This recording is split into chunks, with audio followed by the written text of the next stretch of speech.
Hi, my name is Miguel Aguirre. And I'm Anthony. And we're part of CTE Welding. Today we're going to be going over how to do 2F pipe to plate using the process GMAW, which is gas metal arc weld. First thing we got to do is temporary tack it. This plate's already been temporary tacked. So next thing we got to do is temporary tack it onto the fixture so that way it can hold it up while we weld. Alright, the next step is find the 6 o'clock.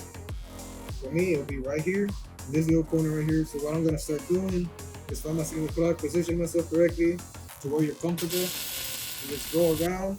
I'm going to stop at this corner. Then I'm going to do what's called a tie-in. The tie-in is pretty much just a restart where you left off. Then I'm going to go to this corner, do the same thing, and we're going to finish it off. So after I completed the circle, that's it. If you want to make it look pretty, you can use a wire brush to make it look pretty.